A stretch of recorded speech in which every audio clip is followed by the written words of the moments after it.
On vous attendait tous dans cette salle pour ce grand rassemblement. Mesdames et messieurs, bonsoir, bienvenue pour ces trophées 2018. La tribune BNP Paribas et tous les partenaires vous accueillent avec 10 000 startups pour changer le monde. Je m'appelle Nicolas Rossignol, je suis un journaliste contemplatif. En fait, je viens ce soir pour apprendre à vos côtés, pour admirer aussi ce qui nous aide à changer le monde, ce qui nous aide à le bousculer, à penser aussi à l'avenir et à le regarder avec beaucoup d'optimisme. Ce soir, il y aura beaucoup d'optimisme évidemment, il y aura beaucoup de positif, on en a aussi besoin. Et puis, il y a ceux qui font avancer le monde ce soir, quand d'autres veulent le ralentir. Pour faire avancer, pour partager, pour donner votre avis, pour les encourager, vous avez une appli qui est l'appli 10 000 startups, qui est à télécharger. Vous avez toutes les infos sur l'écran. Cette application 10 000 startups, vous mettez un espace entre 10 et 1000, s'il vous plaît. Voilà, 10 000 startups. Cette application, vous la téléchargez sur vos iPhones, sur vos Samsung, sur tous vos téléphones, pour suivre, pour réagir, pour live tweeter, bien sûr, pour encourager aussi tous les nommés dans toutes les catégories. Ils n'attendent que ça. L'idée, c'est aussi de faire parler d'eux et de parler de leur projet. J'ai beaucoup de plaisir à vous accompagner ce soir, mais je ne vais pas être seul, bien sûr. On a donné une règle du jeu. Vous êtes comme moi, on assiste régulièrement à des cérémonies de trophées et on se dit toujours, bon, ça va durer combien de temps cette cérémonie? Alors la tribune a décidé de tout dépoussiérer avec BNP Paribas. Ils se sont dit, ce soir, la règle du jeu pour tout le monde, ça va être de tenir comme un pitch en 2 minutes. Donc tous les remettants, tous les lauréats qui vont venir, tous les gens qui vont venir sur scène auront un timer sous les yeux. Ils vont respecter ce temps-là parce que ce temps-là, c'est aussi de la dynamique, bien sûr. Et l'essentiel doit se dire en quelques mots pour être percutant et pour convaincre toute la salle. Deuxième nouveauté, merci à la tribune et à BNP Paribas d'avoir imaginé cela. On va offrir, et ils vont le découvrir maintenant, aux lauréats, quand ils vont monter sur scène. Ils pourront bien sûr remercier toute leur famille, leurs amis, leurs amants, leurs maîtresses s'ils le souhaitent, mais surtout, ils pourront... on va leur offrir en fait un pitch d'1 minute 30 pour vous convaincre. Parce que c'est chouette de recevoir un trophée, mais c'est encore mieux quand la salle sait ce dont il s'agit et surtout s'ils peuvent demander aux gens dans la salle de les suivre, de les accompagner, d'investir et d'aller encore plus loin. C'est un nouveau cadeau qu'on va leur offrir en plus du trophée, de vous convaincre pour les emmener avec vous ou qu'ils vous amènent avec eux dans leur belle aventure. Pour débuter cette cérémonie, on va la faire tout de suite. Vous accueillez ceux qui nous invitent chez eux, un peu chez eux. Jean-Christophe Tortora et Azilis de Verinas, s'il vous plaît, de la tribune. Vous les accueillez.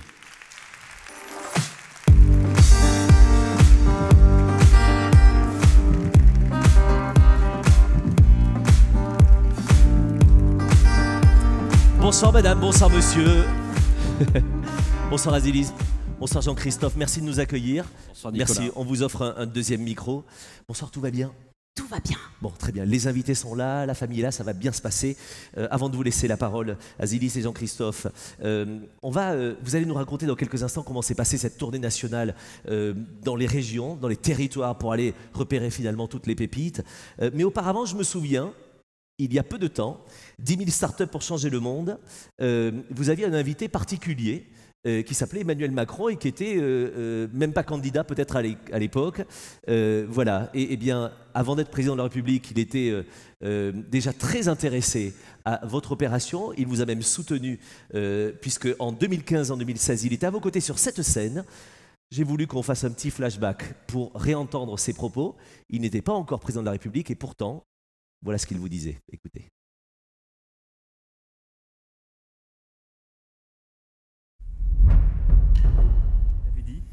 On a besoin des entrepreneurs et on a besoin des jeunes entrepreneurs pour notre économie.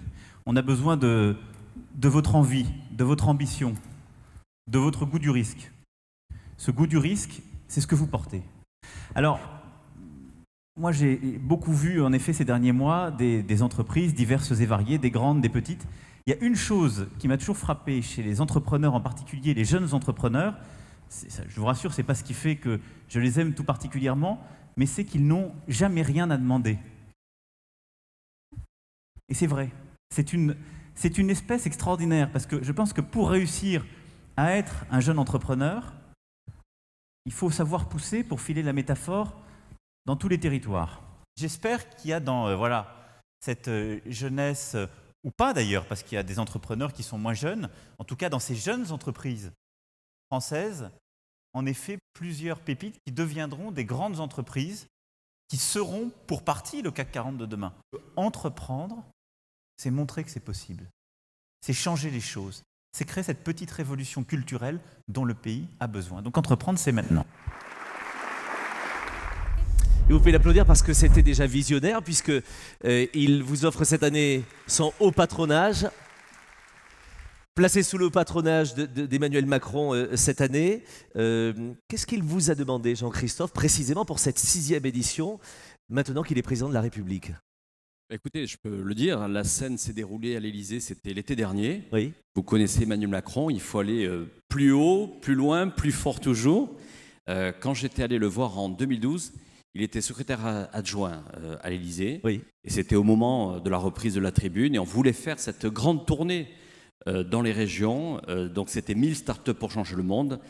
Donc quand je suis allé le voir cet été, il m'a dit d'abord, 1000, c'est pas assez ambitieux. Ah. Donc, moi, je veux bien te donner le haut patronage du président de la République, mais il va falloir passer à 10 000.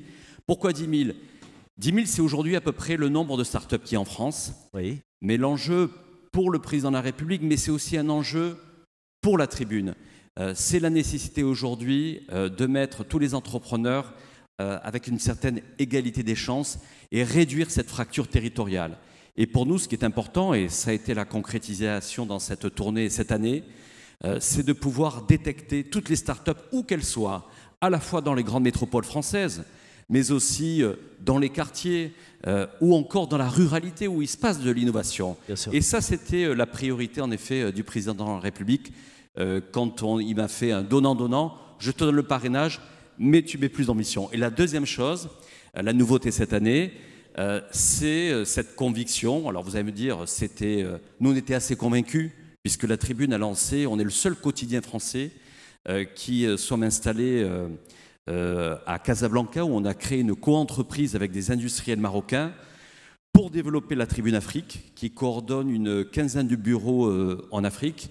Wow. Et un de ses souhaits, mais qui était déjà dans notre stratégie, c'était de rapprocher les écosystèmes entre la France et l'Afrique. Et c'est pour cette raison qu'il y a une étape cette année de Casablanca.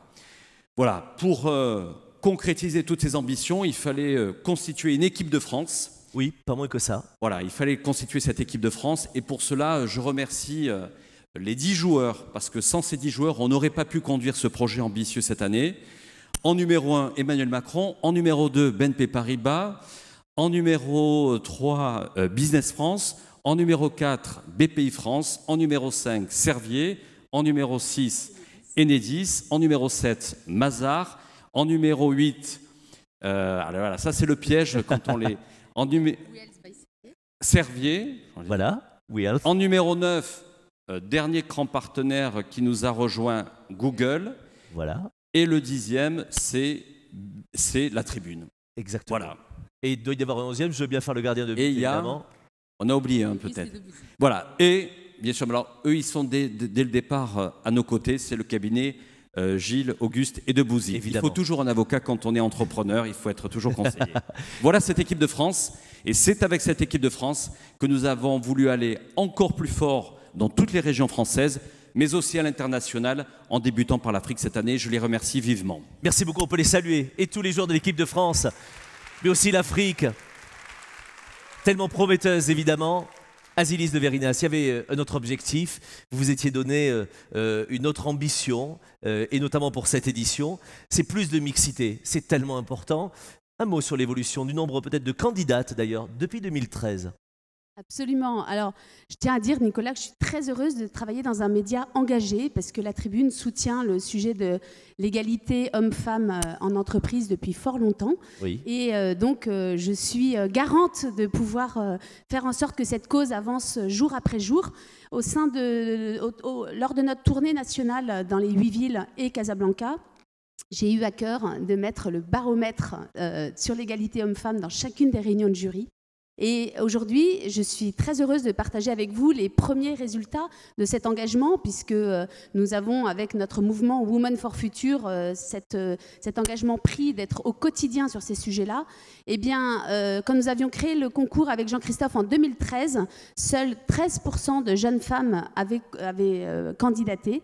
Et ce soir, alors on ne peut pas s'en satisfaire, mais c'est déjà un grand pas, oui. Nous sommes à 25% de femmes candidates au concours. Et c'est bien de le souligner, évidemment. Et on fera une ovation quand on sera à 50%, mais voilà, 75%. Vous applaudirez quand on sera arrivé à 50 et je vous promets, vous pouvez compter sur nous, on y est absolument déterminés parce qu'à la tribune, nous sommes convaincus que le talent n'a pas de genre.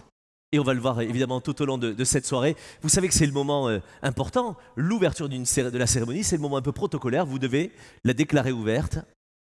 Donc, nous déclarons la 6e cérémonie de 10 000 startups pour changer le monde ouverte.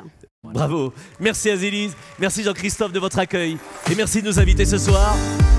On vous raccompagne alors que nous accueillons celle qui nous accueille aussi parce que c'est l'autre grand partenaire et co-organisateur. Vous accueillez à mes côtés s'il vous plaît Marie-Claire Capo-Bianco qui vient me rejoindre sur scène pour BNP Paribas. Marie-Claire Capo-Bianco qui est membre du COMEX de BNP Paribas, directrice des réseaux France. Bonsoir Marie-Claire. Bonsoir. Merci. Toujours fidèle. Alors je vais faire un petit aparté perso, mais moi j'ai toujours beaucoup de bonheur à vous retrouver. Vous êtes toujours tellement impliqué dans l'entrepreneuriat féminin. Vous faites péter beaucoup de coutures. Vous nous faites sortir du cadre souvent. Merci de le faire et merci de le dire aussi bien à chaque fois. Moi j'ai juste envie de savoir pourquoi vous êtes partenaire depuis le début. Ben pourquoi? Alors pourquoi les startups? Parce qu'il est évident que c'est un levier de croissance et au BNP Paribas on s'en est rendu compte très tôt. Et donc avant même la French Tech, nous avons décidé d'accompagner les startups. Donc voilà, c'est très bien. Les startups, ça permet de changer le monde. Donc c'est exactement dans le thème. Et puis pourquoi avec la tribune et pourquoi de cette façon-là et avec des autres partenaires? Parce que je trouve que le fait de le faire avec cet ancrage régional très marqué qui a été décrit par Jean-Christophe et Azidis, je trouve ça très important. Ça montre vraiment que c'est pas une personne, c'est pas une entité, c'est un écosystème qui est à l'œuvre. Et plus on est nombreux en étant dans un partage intelligent des compétences, mieux c'est. Donc la forme nous plaît également vraiment beaucoup. Et ce qui est intéressant chez un partenaire, c'est que vous n'êtes pas attentiste, vous ne faites pas que regarder, au contraire, vous accompagnez, mais vous aussi, vous avez envie de changer le monde. Absolument. Enfin, je pense qu'on a tous d'ailleurs à avoir envie de changer le monde. Parce que si on n'a pas envie de changer le monde, à ce moment-là, on recule. C'est quand même pas très bon. Donc il faut être dans l'action, dans l'action positive. Moi, je pense qu'on peut toujours voir les choses sous un aspect positif et les porter comme telles. Donc c'est notre action en permanence finalement. Et quand on est avec des entrepreneurs, c'est exactement le sujet. Oui. Et je pense qu'on doit tous faire ça. Alors nous, on doit le changer. Enfin, individuellement, on doit le changer. Et puis après, collectivement, on doit le changer. Les entreprises ont un rôle à jouer à cet égard. Exactement. Et BNP Paribas, en l'occurrence, nous sommes très engagés. Azidis, tout à l'heure, a parlé de médias engagés. Nous considérons, nous, que la banque doit être engagée. Nous avons d'ailleurs créé une direction de l'engagement en septembre dernier. Nous sommes donné 4 grands thèmes d'engagement. Dans ces grands thèmes d'engagement, à accompagner partout où nous sommes implantés dans le monde,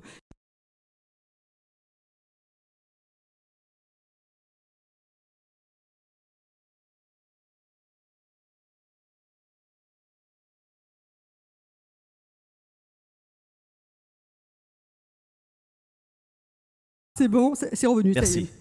Donc oui, donc la partie accompagner l'inclusion des jeunes partout, donc ça c'est un point important, ça concerne les start-upers même s'ils ne sont pas tous jeunes, bon les jeunes, c'est également être vraiment dans la valorisation locale, régionale, donc ça rejoint là aussi le fait de le faire en région, c'est l'accompagnement de la transition énergétique, enfin, l'accélération, et puis c'est l'accompagnement des entrepreneurs avec des focus spécifiques, l'innovation bien sûr pour nous, très important.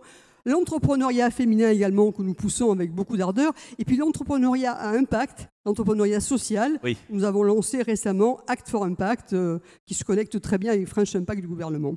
Donc pour toutes ces raisons, je suis ravie d'être là et j'attendais avec impatience que cette cérémonie soit ouverte et soit lancée. En un mot, vous leur dites quoi aux start-upers qui vont venir sur scène? Vous leur souhaitez quoi? Je leur souhaite le succès, la dynamique, mais ce qu'ils sont.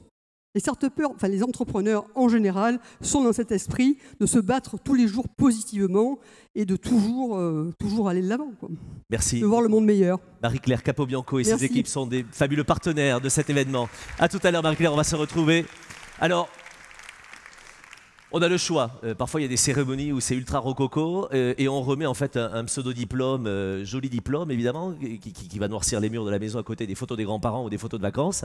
Et puis, il y a la tribune BNP Paribas et tous les partenaires qui se sont dit, attendez, nous les lauréats, quand ils partent, il faut évidemment que ce soit un vrai tremplin et qu'il y ait de vrais cadeaux et que ce soit de vrais trophées. Ce soir, les lauréats vont le découvrir en montant sur scène. Quand ils découvriront qu'ils ont gagné, ils repartiront non seulement avec le trophée, bien sûr, ils repartiront également avec un iPhone 6 Plus, avec une montre Daniel Wellington, avec 30 000 € d'espace pub en print et digital offert par la Tribune en partenariat avec BNP Paribas, une batterie Nomad Enedis, AG2R aussi qui leur offre tout un package important, un accompagnement comptable ou conseil de Mazars et un accompagnement d'Auguste Debouzy pour le lauréat Start en particulier. On peut d'ores et déjà applaudir les partenaires pour ces jolis cadeaux et pour les coups de pouce importants qu'ils vont faire ce soir pour tous les entrepreneurs qui seront appelés sur scène.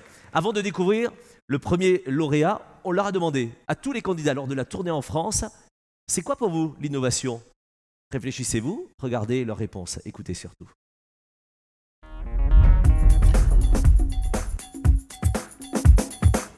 Des solutions faciles d'usage, de la R&D forte, optimiser le fonctionnement, on travaille sur le facteur humain énormément. L'économie sociale et solidaire, avec une vraie promesse. Développement sur les territoires. Utiliser toutes les possibilités offertes par les nouvelles technologies. Une bien meilleure autonomie énergétique. En créant vraiment du lien. Pouvoir se développer au maximum et à l'international. À mieux vendre et mieux nous développer. Des projets super intéressants dans plein de domaines divers pour pouvoir sauver des vies. Vous pouvez applaudir d'ores et déjà tous les candidats puisqu'ils étaient très nombreux partout en France à répondre à toutes ces questions. On rentre tout de suite ensemble dans la première catégorie, environnement et transition énergétique. Et pour remettre ce prix, je demande d'abord à Antoine Jourdain d'Enedis de venir me rejoindre sur scène. Vous applaudissez Antoine Jourdain.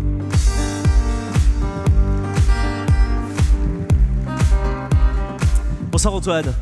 Bonsoir. Bienvenue, vous êtes le directeur technique d'Enedis. Vous représentez ce partenaire ce soir. Au-delà du plaisir d'être là auprès de tout le monde, vous aussi, vous avez un décompte à 2 minutes. Et vous avez 2 minutes maintenant, et on va mettre le bon compteur à l'écran. Vous avez 2 minutes pour me pitcher et votre plaisir. Et pourquoi finalement, vous êtes aussi engagé auprès de ce prix ce soir? En 2 minutes. Pourquoi? Alors, tout d'abord parce que nous, on pense aussi que l'innovation, c'est important. C'est important, on en a besoin. Il y a la transition énergétique pour laquelle le réseau de distribution en France est un élément majeur puisque 95% de l'électricité renouvelable est connectée sur notre réseau. Et donc, on a besoin des startups pour travailler sur des projets tels que l'autoconsommation, l'intégration du véhicule électrique, tous ces sujets, intégration du renouvelable.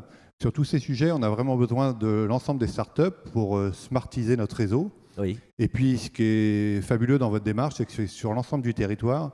Et nous, notre réseau, il est sur l'ensemble des territoires. Il n'est pas à un seul endroit.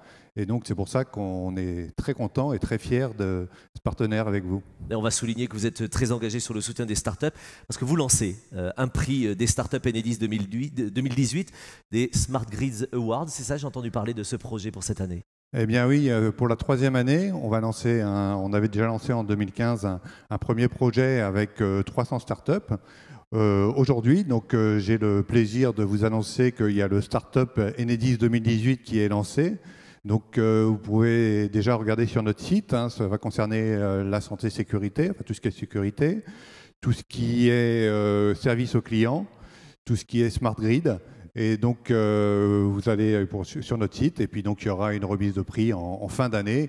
Et bien entendu, de manière un peu particulière, ce prix est fait en collaboration avec nos salariés. C'est-à-dire qu'on pense que pour qu'il y ait vraiment une plus-value réciproque, c'est très important que ce soit aussi avec nos salariés. Donc, vous avez, pour certains d'entre vous, déjà l'habitude de travailler avec nous.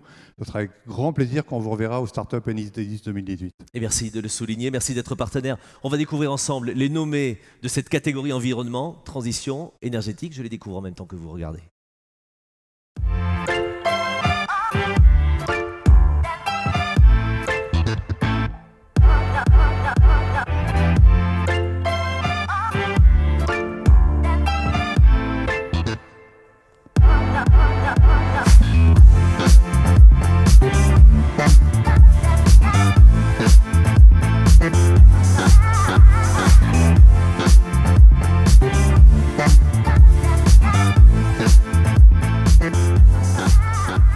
Ils sont 8, vous pouvez les applaudir, les 8 nommés de la catégorie Ils sont tous méritants, bien sûr.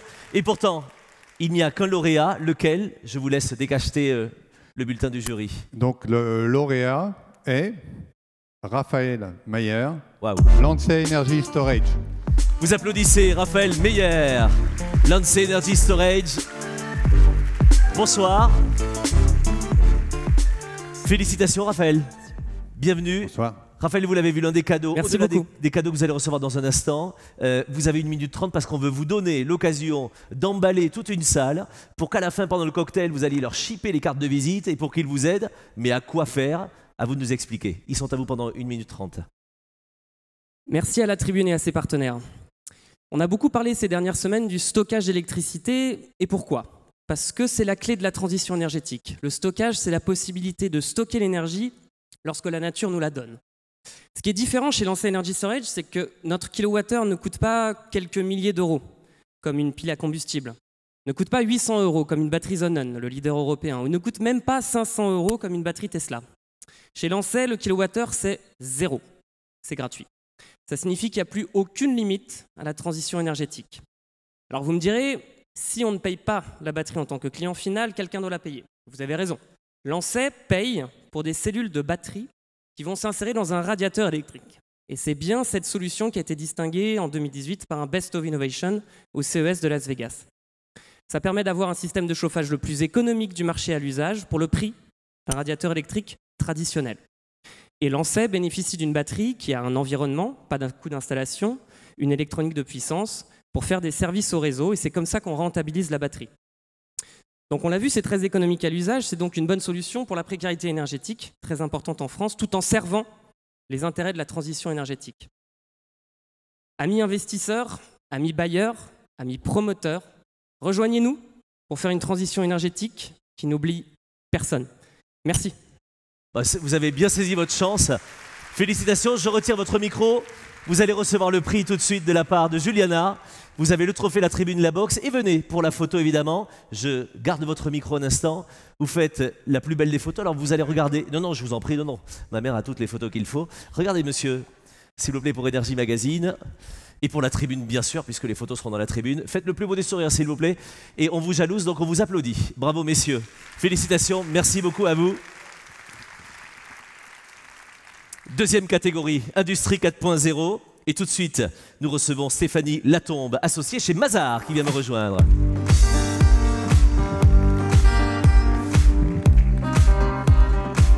Stéphanie, venez me rejoindre sur scène. Vous vouliez peut-être un peu plus d'applaudissements de la salle, en effet, qui a été assez avare d'applaudissements. Bonsoir, madame. Bonsoir. Venez me rejoindre ici. Merci de nous rejoindre ce soir. Vous êtes un des partenaires importants de cette soirée, un partenaire important des startups. Vous les avez devant vous, des start-upers, des entrepreneurs, des créateurs. Ce sont des innovateurs.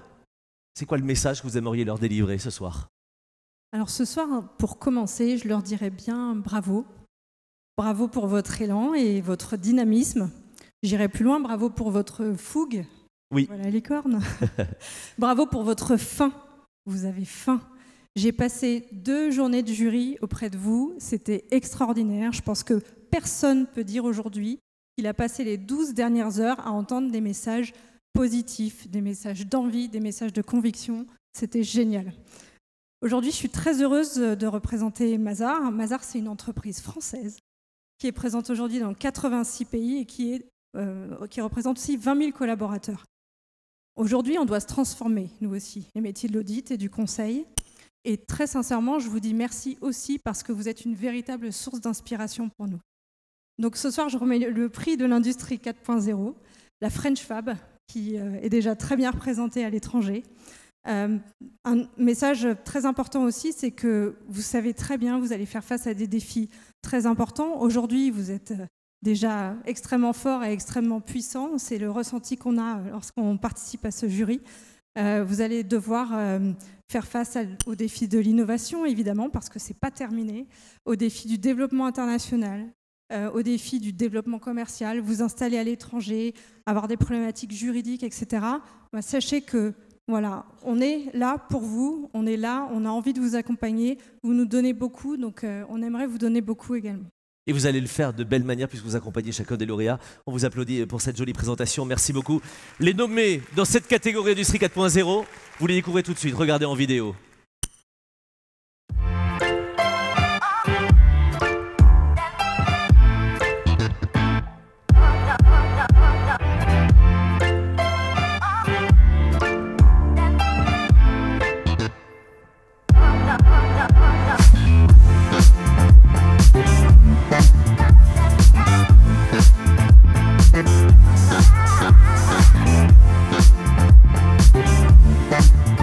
Ils sont 8 que vous pouvez applaudir, 8 nommés.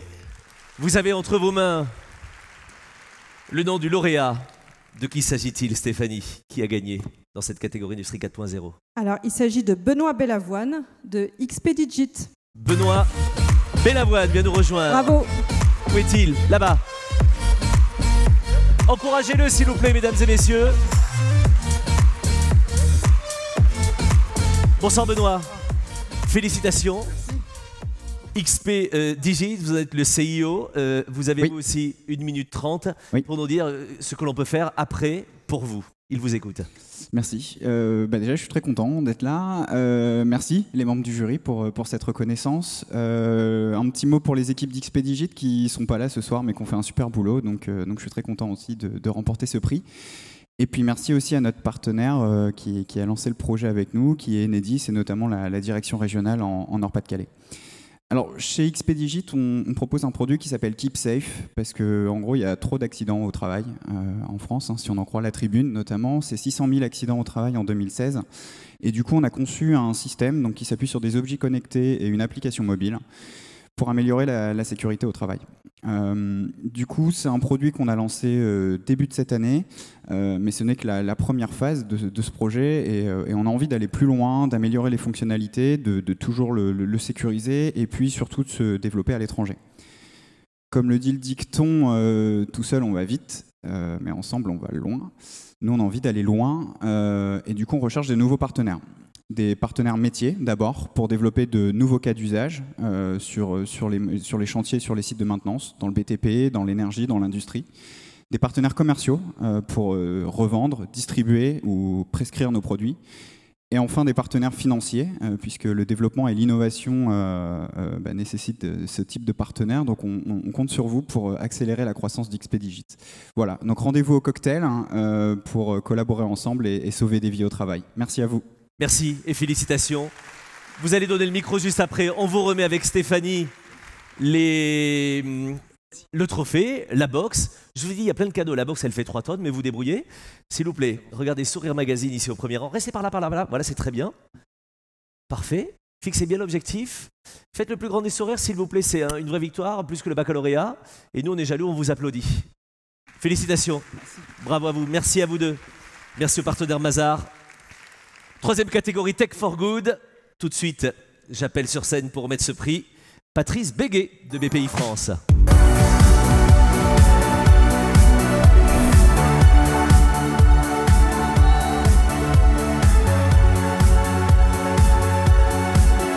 Patrice, tu attends des applaudissements, on est d'accord? Mesdames, Messieurs, Patrice Béguet, tu as le droit d'avoir... Bonsoir Patrice. Patrice, on va le dire entre nous, il a laissé par coquetterie une béquille en bas. Voilà, mais merci en tout cas d'être là, même sans la béquille. Tout va bien? Tout. Bon, super. Merci d'être un joli partenaire BPI de cet événement. Pourquoi d'ailleurs être partenaire? Vous connaissez par cœur cet écosystème, vous connaissez par cœur les talents. Qu'est-ce qu'il a cet événement de si particulier pour vous? Quand on parle de start-up et quand on parle de start-up qui a réussi, il y a un mot qui me vient à la fois dans le cœur et à la fois dans la tête, ça s'appelle la tribune. Quand vous voyez le succès aujourd'hui à la fois régional dans les territoires, c'est le premier média des territoires, sur le digital et en événements, je pense qu'on peut faire un tonnerre d'applaudissements à Jean-Christophe Tortora, Azilis et toutes les équipes. Bravo cher Jean-Christophe, bravo Azilis et tout le monde. Ça c'est la raison fondamentale. Ensuite, quand chez BPI France, on permet à des startups de devenir des TPE, des PME. On adore ce double mot qui s'appelle accélérateur de croissance. Oui. Et donc, vous mesdames et vous, messieurs, qui avez dans votre tête ce point GPS loin pour aller loin, vous qui avez la chance de créer votre entreprise from scratch et qui pensez quand vous naissez tout simplement mondial, vous, la France, BPI France, Business France, BNP Paribas, on se doit de vous accompagner plus loin, plus haut et plus fort, comme le disait le président de la République. Et merci de le souligner ainsi. Vous pouvez applaudir, bien sûr. Patrice, on va remettre un prix maintenant dans cette catégorie Tech for Good. Mais on va regarder ensemble les nommés de la catégorie. Mesdames et messieurs, découvrez en même temps que moi.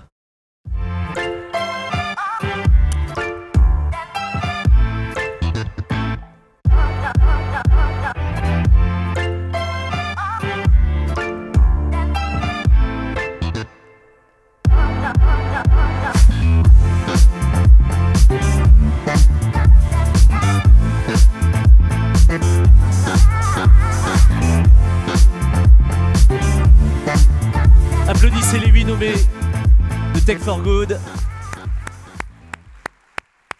Une jolie catégorie, ils sont dans la salle. Ils n'attendent qu'une chose, c'est de découvrir lequel d'entre eux a gagné. Patrice. On a l'habitude de dire qu'il n'y a pas assez de jeunes et assez de femmes entrepreneurs. Faisons un vœu. Et puis presque j'allais vous dire voilà, je vais regarder. Découvrons, roulement de tambour. La lauréate est Nelly Meunier, Sunday. Waouh! On applaudit Nelly Meunier qui est là. Sunday.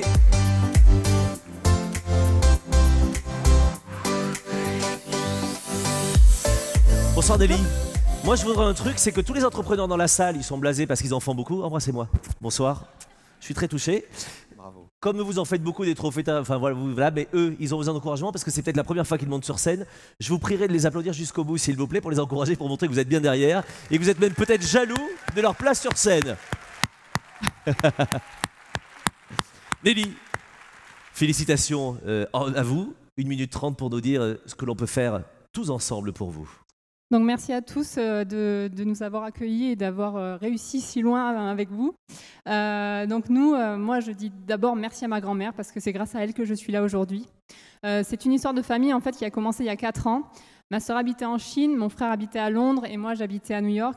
Et ma grand-mère était alitée en maison de retraite. Du coup elle n'avait pas Facebook, elle n'avait pas Instagram. Du coup c'était très compliqué de communiquer avec elle. Du coup, on a développé un système très simple qui lui permettait de recevoir toutes ses photos et ses vidéos à la télévision. C'est devenu sa chaîne de télé préférée. Et donc, comme ma grand-mère, plus de 60% des seniors sont en rupture avec le digital. Il fallait vraiment trouver une solution. La solution, c'est Sunday, ce petit objet connecté que vous branchez derrière la télévision et qui permet de restituer tout le contenu partagé depuis n'importe où dans le monde. Aujourd'hui, on installe ce système dans les maisons de retraite, dans les cliniques, dans les hôpitaux pour enfants. L'idée est simple, recréer du lien. Donc si vous aussi vous voulez partager du bonheur et de l'amour auprès de tous, rejoignez-nous. On est en 2e levée de fonds pour attaquer le marché américain. Merci. Waouh! Le public appréciera bien sûr. Cher Patrice, pour la photo. Venez tous les deux sur la photo. Hop, on y va doucement. Je ne voudrais pas que Patrice se blesse, évidemment. Vous allez me faire le plus beau des sourires, bien sûr. Ici. Voilà, pour la tribune, mais pour Grand-Mère Magazine aussi, pour Ma Grand-Mère est chouette Magazine. Et en tout cas, on va la saluer, cette photo sera pour elle, évidemment. Faites-lui le plus beau des sourires, s'il vous plaît. Et nous, on vous applaudit, on vous raccompagne. Bravo à vous. Autre catégorie, ensemble, on va la découvrir dans quelques instants, mais la tribune a voulu, cette année, mettre à l'honneur une future licorne. Et donc, on fait une petite parenthèse dans ces trophées, des gens qui ne sont pas passés devant le jury, qui ne sont pas dans les catégories, mais c'est un coup de cœur important et surtout un coup de projecteur important. Vous allez découvrir la future licorne qui est mise à l'honneur ce soir. Il s'appelle Blade, mais qui sont-ils? On le découvre et on en parle juste après sur scène. Regardez.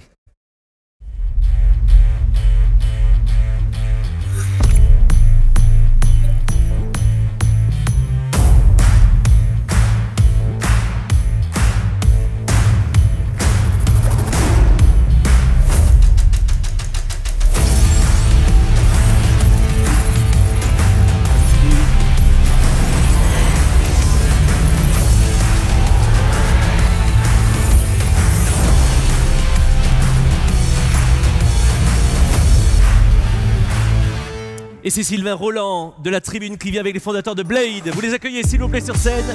Future licorne. Messieurs. Bonsoir. Sylvain, bonsoir. Bonsoir messieurs. Bonsoir. Alors, voulez-vous présenter peut-être Jean-Pierre Blade, Jean-Claude Blade? Qui êtes-vous messieurs? Racontez-vous. Déjà. Stéphane Blade et Emmanuel Blade. D'accord, très très bien. C'est évidemment beaucoup plus simple. Vous avez choisi avec la tribune, Sylvain, de saluer ce soir Blade. Vous êtes rédacteur en chef adjoint high-tech à la tribune. Racontez-nous pourquoi. Alors, tous les ans, la tribune aime remettre un prix spécial hors concours à une start-up qui incarne selon nous un exemple à suivre pour nos finalistes et pour nos lauréats. Et De Vialet a été primé l'an dernier, Michel et Augustin l'année d'avant. Cette année, on a choisi de vous primer vous, parce que vous incarnez une ambition qui est, à notre avis, qui est bénéfique pour l'ensemble de l'écosystème. Et donc, on a envie de vous mettre en valeur pour que vous ayez une chance de plus de montrer ce que vous faites. Alors, on vous a choisi parce que vous êtes innovant et vous êtes ambitieux. Et donc Blade, en fait, c'est le Shadow, c'est le PC du futur. C'est comme ça que vous le marketez. C'est en fait une rupture dans la consommation de l'informatique, parce que vous transformez le PC en un service. Alors, racontez-nous un peu ça de manière plus précise. Alors d'abord, merci beaucoup pour ce prix. On est incroyablement heureux et honoré de le recevoir. Effectivement, Blade, Shadow, c'est l'ordinateur du futur. En fait, dans un ordinateur classique, les composants sont habituellement à l'intérieur de l'ordinateur. Nous avons développé des technologies uniques qui permettent de prendre ces composants et de les mettre ailleurs, dans un data center ultra sécurisé. Le résultat, c'est un ordinateur beaucoup plus pratique, beaucoup plus innovant. D'abord, c'est un ordinateur auquel on peut accéder depuis n'importe où, depuis n'importe quel appareil, depuis une télévision, un smartphone, un ordinateur portable, Windows ou Mac. On peut aussi y accéder depuis le petit boîtier Shadow qu'on fournit. C'est aussi un ordinateur qui ne subit plus l'obsolescence. Il sera toujours à jour. Vous n'avez pas besoin, comme les ordinateurs classiques, de le changer tous les 3 ou 4 ans. Il est vert alors. Il est vert, effectivement, pour plein d'autres raisons, on n'en parlera pas ici. Voilà. Mais Shadow, c'est aussi avant tout une aventure humaine incroyable. On a commencé, on était 6 dans un garage. Aujourd'hui, on est plus de 100 personnes. Juste à côté d'ici, d'ailleurs, je pense qu'il y en a à peu près une cinquantaine qui sont dans la salle. Et grâce à qui je suis présent ici, là, alors qu'eux, ils sont là-bas, au fond. C'est moi qui suis là. Et ça, c'est important. Et effectivement, c'est une ambition auquel on était peu à croire au départ, mais après 2 ans et demi, on est présent dans 6 pays différents, sur 2 continents, aux États-Unis et en Europe. On a plus de 20 000 clients maintenant, et on est incroyablement heureux de recevoir le prix qui est quelque part une marque de confiance de cet avenir.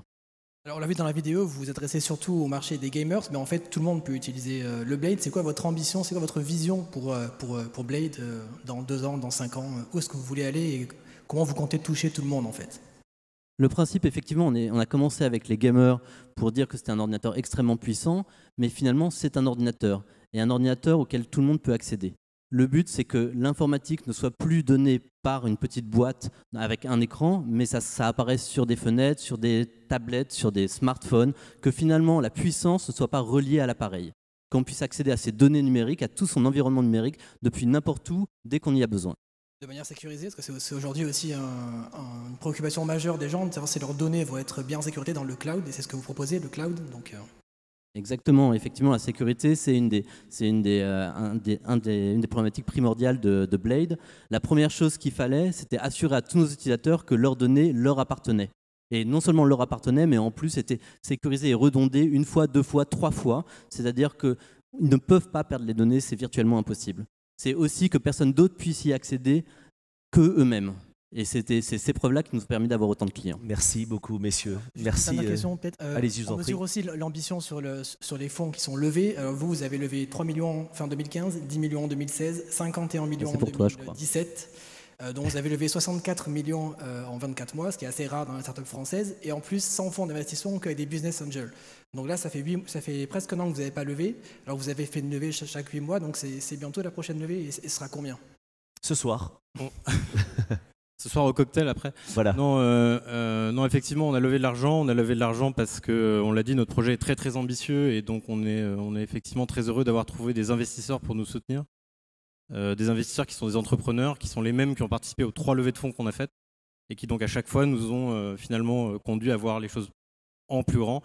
Et j'en profite puisque BNP est là dans la salle pour les remercier parce que les partenaires financiers investisseurs c'est important, mais les partenaires bancaires ça l'est aussi. J'ai vu Pierre-Émile Taral au fond de la salle et donc on tient à mentionner la banque en passant. Et c'est la preuve évidemment que les banques soutiennent aussi. Merci infiniment. On va faire une photo tous les trois.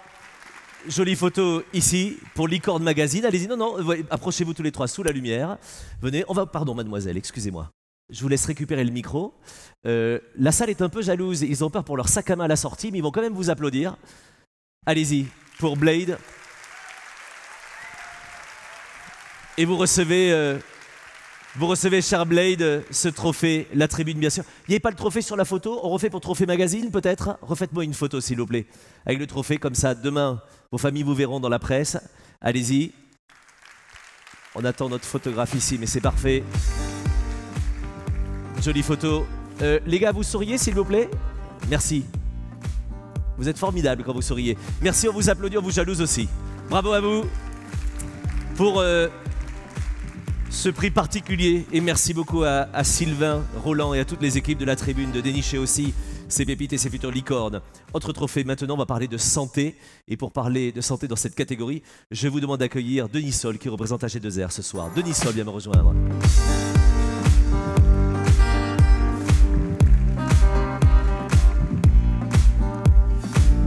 Denis Sol, bonsoir. Bonsoir Nicolas. Je vous invite à prendre place ici. Bienvenue ici. Denis, AG2R, partenaire de cet événement, partenaire ce soir pour remettre ces trophées. Pourquoi ce partenariat d'AG2R et pourquoi vous remettez ce prix si particulier? Alors ce partenariat date depuis plusieurs années, simplement parce que nous sommes le premier groupe de protection sociale en France aujourd'hui. Et on a la fierté de dire que nous sommes un groupe présent sur l'ensemble des territoires français. Pour nous, la santé, c'est un enjeu fondamental pour les 15 millions de sociétaires qui sont chez nous. C'est un enjeu dont on ne veut pas que le monopole se limite à des GAFAM, à des Batix, à tout ce genre de choses. On sait aussi que c'est un marché. Les chiffres prévisionnels de croissance, on parle d'Internet des objets à 410 milliards de dollars en 2022. La e-santé aussi. Et on se dit, on a une fierté en France. Cette fierté, c'est les start-upers. Alors moi, pourquoi on les aide? J'ai presque envie de leur donner un slogan que je dis souvent. C'est pour transformer vos POC en POB. La seule différence, c'est du concept, le transformer en business. Et nous sommes là, que ce soit les sponsors et tout un chacun, pour vous aider à faire ce formidable business. Et je terminerai simplement pour dire que le prix de la santé nous tient à cœur parce que qu'est-ce qui a plus de valeur aujourd'hui que ce capital immatériel qui est la santé? Voilà, donc par anticipation, bravo à tous les candidates et candidats. Et donc je suis là pour vous remettre le prix, le trophée santé. Et merci de nous le dire aussi bien, cher Denis Sol, avec un si joli accent de l'Aveyron. Alors Denis, les nommés de cette catégorie santé, on les découvre tout de suite, regardez.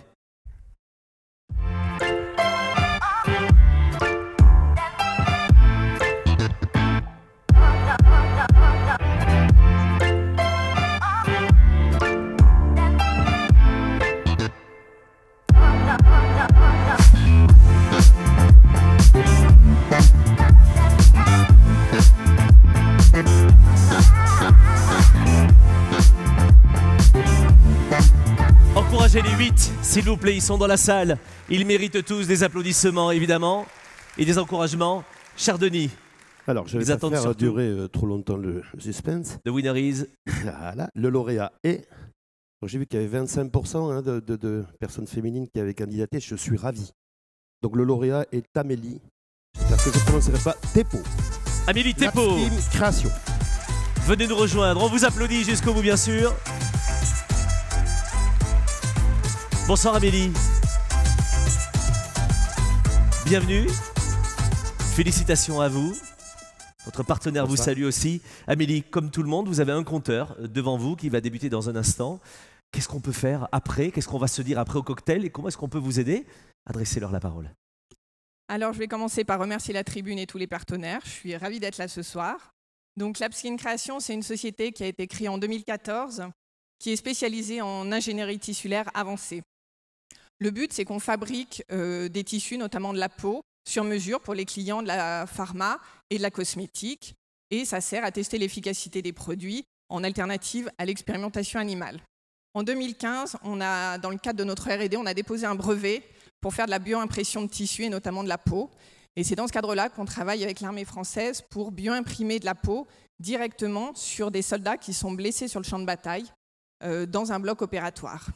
Depuis, on a d'autres projets, imprimer d'autres tissus que de la peau. On voudrait par exemple imprimer des seins pour toutes les femmes qui ont subi des ablations suite à des cancers. Alors nos projets pour 2018 sont principalement une levée de fonds parce que nous avons l'ambition d'être les premiers au monde pour bioimprimer le tout premier patient. Voilà, et je terminerai juste en remerciant tous mes collaborateurs qui travaillent avec un enthousiasme et un acharnement au quotidien et qui sont là pour m'épauler quotidiennement. Voilà, je vous remercie. C'est un joli hommage que vous leur rendez ce soir. Félicitations. Denis Saul, venez donc sur la photo lui remettre les prix. On va récupérer vos micros tout de suite. Parfait, on récupère. Et vous allez nous offrir le plus beau des sourires. Évidemment, ici, le photographe vous regarde. Juste devant. Quand vous imprimerez des cheveux, vous m'appellerez. Alors, photographie pour... Très très bien. Eh bien, super. On vous salue. Venez tous les deux. Passez par ici. On vous salue. Merci beaucoup. On l'applaudit encore plus fort. S'il vous plaît, encouragez-les. Bravo Amélie Thépeau. Autre catégorie, la 5e ce soir. Catégorie Cloud. Intelligence artificielle et data, c'est We Health by Servier qui est le partenaire et nous accueillons David Guez qui va me rejoindre sur scène s'il vous plaît. Vous applaudissez David Guez.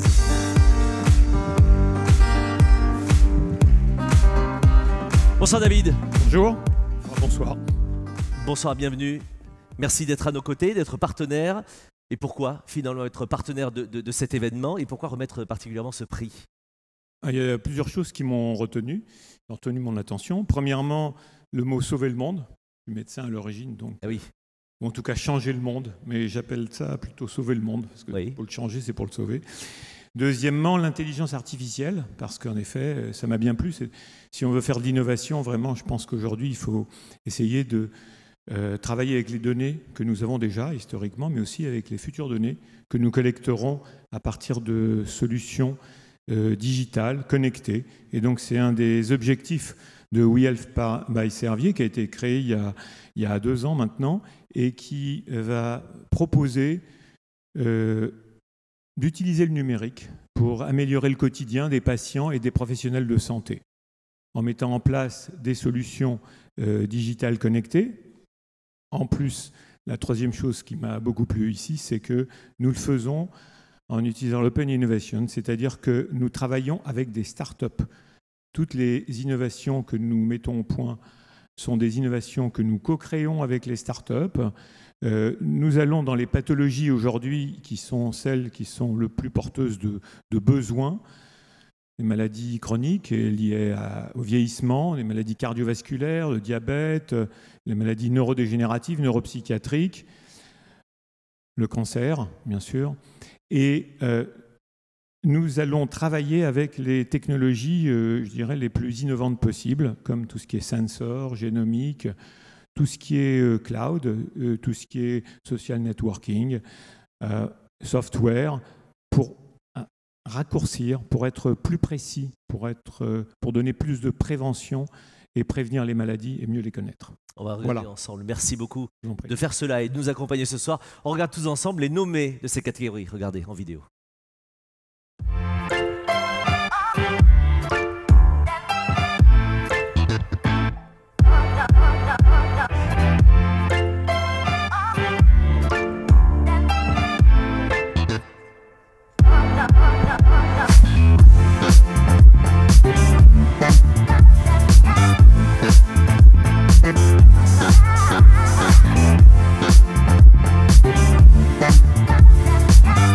On peut les applaudir aussi, 8 nommés dans toutes les régions de France. Bravo à tous. Cher David, venez nous offrir ici le nom du lauréat. Alors le lauréat est Nicolas Méric de DreamQuark. Wow. Voilà, bravo. Nicolas Méric, qui est ici je crois, DreamQuark. Venez nous rejoindre, la foule vous applaudit jusqu'au bout, cher Nicolas, parce qu'il vous encourage. Bonsoir.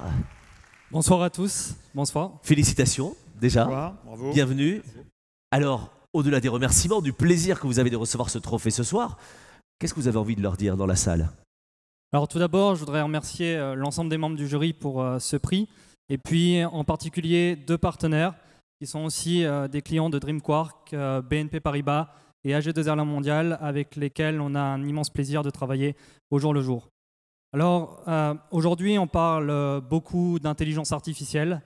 C'est un mot qui, d'un côté, entraîne beaucoup d'espoir pour pas mal de choses. On en a un peu partout maintenant dans de nombreuses applications.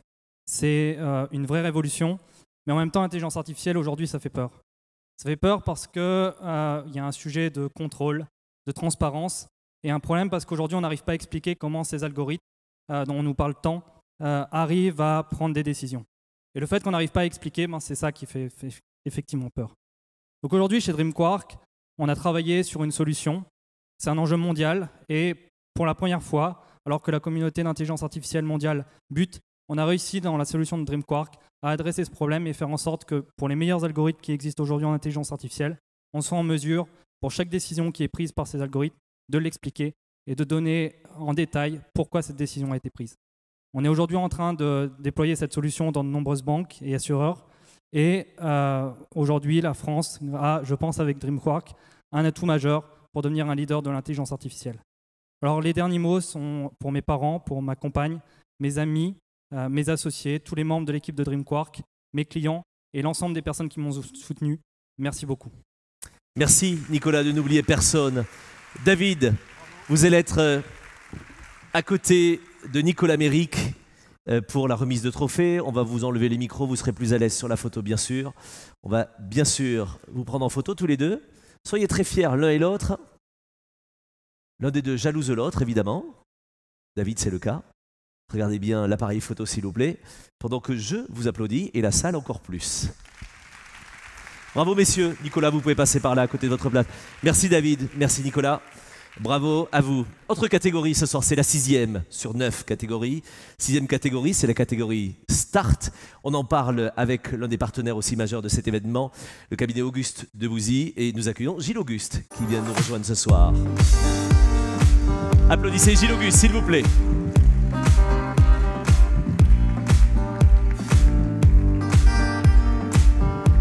Bonsoir cher maître. Bonsoir. Venez me rejoindre, bienvenue. Alors comme tous les start-upers ce soir, puisque vous en êtes un aussi, presque, vous avez 2 minutes pour me dire le plaisir que vous avez d'être là. Alors vous avez fondé l'un des plus prestigieux cabinets d'avocats de la place. 150 avocats d'Auguste Debouzy accompagnent juridiquement 1 millier d'entreprises chaque année. Parmi elles bien sûr des fleurons nationaux, internationaux, également des start-up, vous les connaissez bien. Est-ce que vous auriez un message à adresser à ces jeunes entrepreneurs qui vous écoutent ce soir ? C'est surtout de continuer à innover parce que nous avons constaté dans les 12 derniers mois un changement assez majeur dans l'envie d'investir et en particulier de partenaires étrangers qui regardent la France d'une façon assez différente. Il y a une véritable embellie économique et je pense que c'est vraiment le moment d'essayer d'innover au maximum. Il ne faut pas se laisser arrêter par le fait qu'on a des concurrents dans un marché donné et que ces concurrents occupent déjà des positions acquises. Il n'y a pas de position imprenable. Je pense qu'on peut tous constater qu'il y avait des cafés sur toute la planète et que Starbucks, avec des vicissitudes assez évidentes au départ, a quand même conquis la planète sur un concept qui était ultra usé. En tout cas, très habituel pour tout le monde. Et d'autre part, MySpace a disparu en l'espace d'un instant en face de Facebook. Donc tout est possible à tout instant et il ne faut pas hésiter. Et c'est bien de nous le rappeler. Merci maître pour cela. On va regarder ensemble. Vous pouvez applaudir, ceux qui souhaitaient applaudir, bien sûr. On découvre ensemble les nommés de cette catégorie. Regardez ici.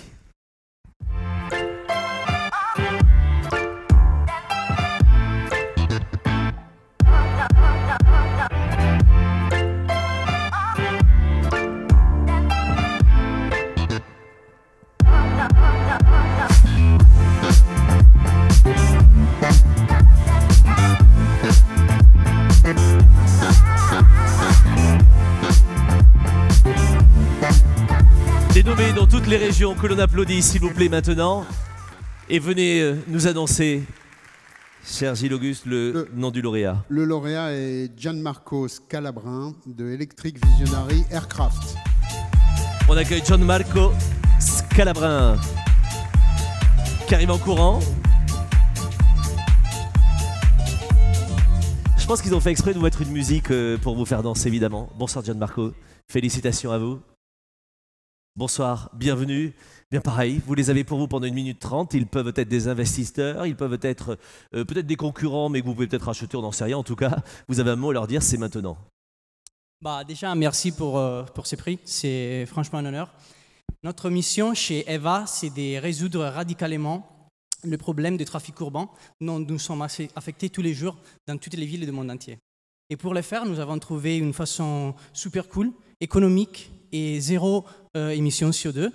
Et c'est notamment développer un service de taxis aériens 100% électrique, donc compact et autonome, qui va nous permettre de nous déplacer dans les villes de le monde entier 5 fois plus vite par rapport à tous les types de transports existants à l'heure actuelle, zéro coût d'infrastructure et zéro émission CO2.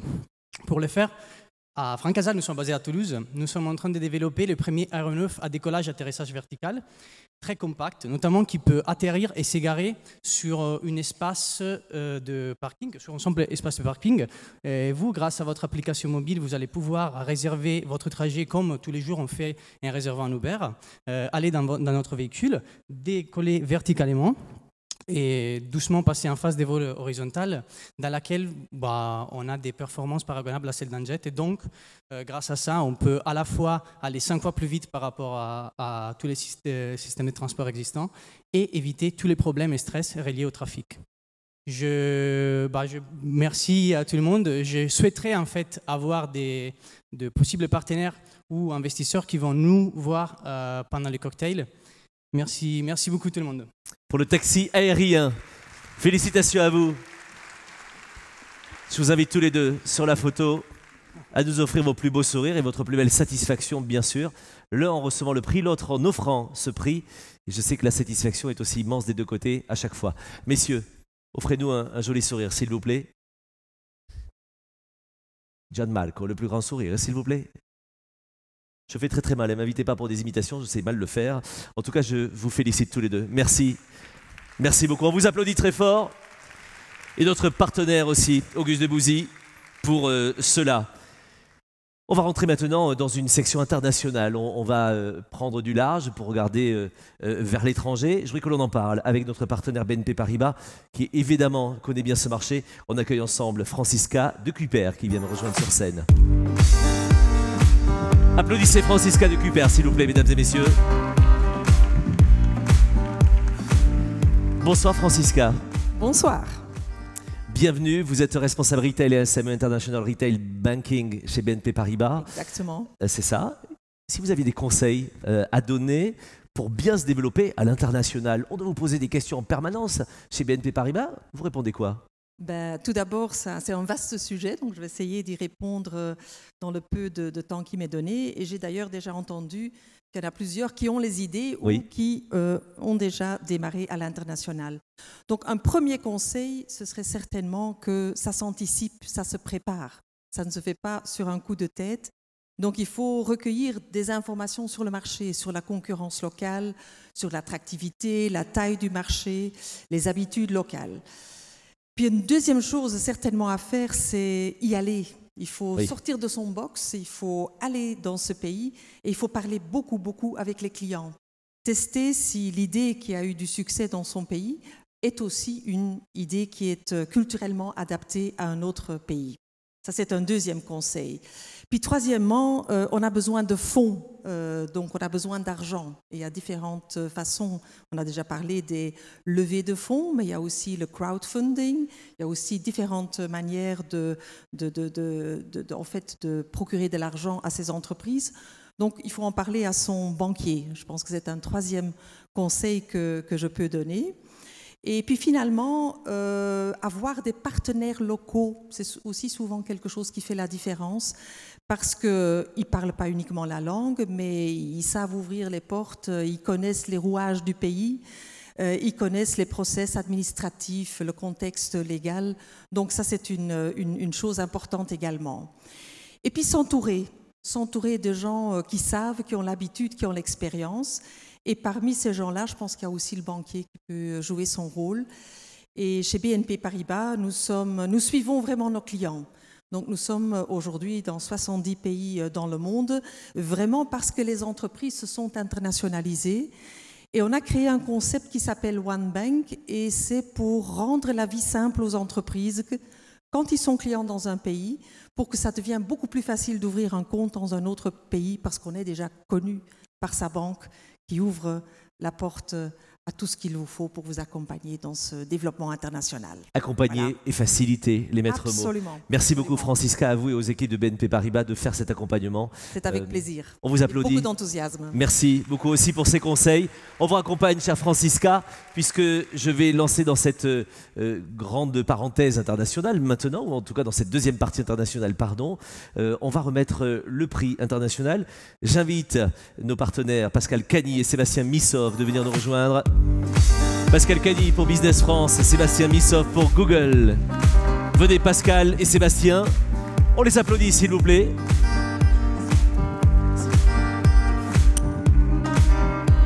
Messieurs, venez me rejoindre. Bonsoir Sébastien, bienvenue. Bonsoir Pascal, bienvenue. Nous avons un micro pour deux. Très bien. Oui, c'est très bien. On a dit qu'on allait commencer à vous frustrer tous les deux. J'avais une première question, évidemment, sur le partenariat. C'est important que vous soyez là. C'est important que vous soyez là pour un événement comme celui-ci. C'est important pour les start-upers. Vous envoyez aussi des messages positifs grâce à votre présence. Pourquoi est-ce que vous avez choisi d'accompagner ces trophées en particulier et ces start-upers que l'on va rencontrer? Merci beaucoup. Alors, Google va fêter cette année ses 20 ans. Nous sommes dans notre 19e année cette année et on dit souvent quand on aime, on a toujours 20 ans, et ce sujet sur la passion, sur l'entrepreneuriat est au cœur de ce qui anime toutes les équipes chez Google aujourd'hui. Sur ce qui se passe au niveau de l'export aujourd'hui, il y a un certain nombre d'outils, et ce que nous entendons de la part de tous les entrepreneurs, c'est le besoin d'avoir des outils à chaque étape du développement. C'est des outils au développement avec les données qui permettent d'identifier les marchés. C'est des outils pour le développement avec les solutions de cloud, de machine learning, de solutions publicitaires. Et puis évidemment, ce dont on va parler ce soir, qui est l'export, l'internationalisation et comment mieux comprendre ces marchés pour accompagner le développement. Un mot là-dessus, Pascal Cagny, justement, parce que c'est votre quotidien finalement avec Business France. Je vous rappelle qu'effectivement, Business France, c'est l'agence nationale pour l'internationalisation de l'économie. On vient d'annoncer il y a une semaine en fait qu'on n'a jamais eu d'aussi bons résultats en 10 années, puisqu'on a eu plus de 30 000 emplois créés ou maintenus, plus de 10 000 entreprises supportées à l'international, avec l'aide d'ailleurs de la BPI qui les finance et qui les aide de manière très forte, et aussi finalement des entrepreneurs et des investisseurs qui votent avec leurs pieds, puisqu'ils n'ont jamais été aussi nombreux à venir sur le territoire national. Oui. Alors, une fois qu'on a dit ça, il était naturel qu'on pense à l'internationalisation, puisque je crois qu'aujourd'hui, on ne peut pas songer que dans quelques-uns des 36 000 villages de France, de créer une entreprise sans tout de suite penser global. Et je crois que le prix qu'on va remettre demain le montre. Et je suis donc particulièrement intéressé de le faire, et de le faire avec Google, puisque dans ma vie passée, j'ai une histoire très particulière avec ces amis de Google. Donc on est très heureux chez Business France de vous accompagner sur ce partenariat. Et merci de le souligner ici ce soir. Merci à tous les deux. On va justement voir le lauréat international, pardonnez-moi. On va l'appeler tout de suite, puisque vous allez nous l'annoncer. Et juste après en vidéo. Vous avez votre papier? Absolument. Ah. Nous sommes heureux d'appeler Morgane Canastra à se joindre à nous. Morgane. Morgane Canastra, qui est où? Qui est ici et qui accourt. Applaudissez Morgane, s'il vous plaît. Bravo. Bonsoir. Félicitations. Merci. Bonsoir, merci. Merci beaucoup. Juste un mot, Sébastien, pourquoi est-ce que vous avez choisi Morgane Canastra d'ailleurs? Ça nous intéresse sur l'international. Beaucoup de passion dans le projet et dans la façon dont elle a démontré le projet, et la conviction aujourd'hui qu'à ce moment du développement, l'international est une immense opportunité, et puis surtout l'espoir que les différents outils que nous avons aujourd'hui vont vous permettre de mener à bien cette prochaine étape. Mais on a hâte que vous confirmiez cela. Merci beaucoup. Je vous offre votre minute 30 aussi pour nous convaincre. Très Au-delà bien. des remerciements, qu'est-ce que vous avez comme message à leur adresser? Déjà, je remercie quand même la tribune d'avoir organisé ce concours et je dirais même cette aventure. Et en effet, c'est une belle opportunité pour montrer que la jeune génération, cette fameuse génération Y, c'est une génération de personnes audacieuses, ambitieuses et optimistes. Et on n'est pas tous reclus derrière nos ordinateurs, on est ouverts, on sort. Et on sort tellement qu'on adore la musique. On sort, on va avoir des concerts, on va avoir des festivals. Et parfois, on est même frustré parce qu'on a loupé un concert. Ou alors, on a vu qu'un de nos amis y était. Et dans cette salle, je suis pratiquement certaine que vous avez tous vécu cette situation au moins une fois dans votre vie.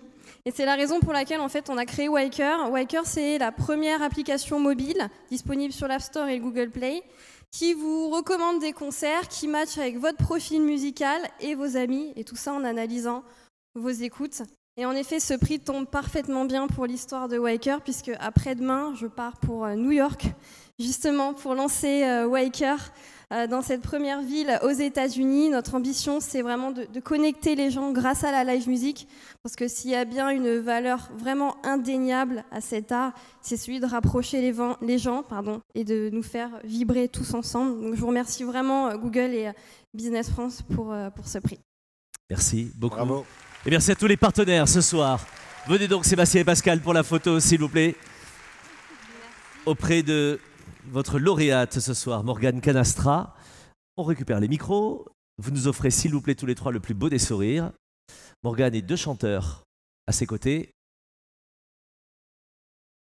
Deux chanteurs corses, hein, si je vois les vêtements, mais deux chanteurs quand même.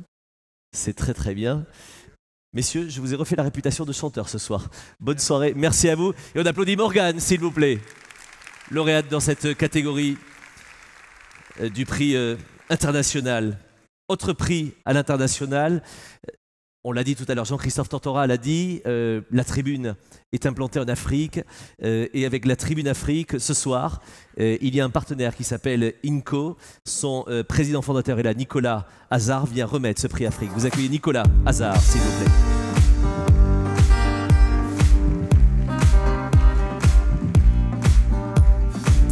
Bonsoir Nicolas. Bonsoir. Bienvenue, je vous en prie. Venez donc nous dire quelques mots avant de nous dévoiler le lauréat dans cette catégorie. Parlez-moi finalement de cette catégorie sur l'Afrique. Parlez-moi d'INCO, ce que vous faites précisément, parce que vous faites de très très belles choses et de grandes choses. Racontez-nous. Le but d'INCO, c'est d'accompagner toutes les startups à travers le monde. On est aujourd'hui dans plus de 25 pays. On accompagne leur développement à travers un fonds d'investissement dans lequel on investit et en même temps à travers des réseaux d'accélérateurs, des programmes de formation à l'entrepreneuriat.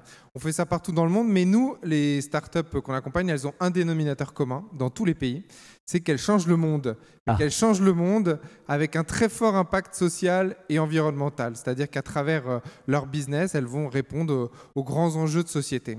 Et donc, dans ce cas-là, l'Afrique, bien évidemment, est au cœur de notre stratégie parce que l'Afrique, c'est plus de la moitié de la population africaine à moins de 25 ans aujourd'hui, donc c'est véritablement l'avenir.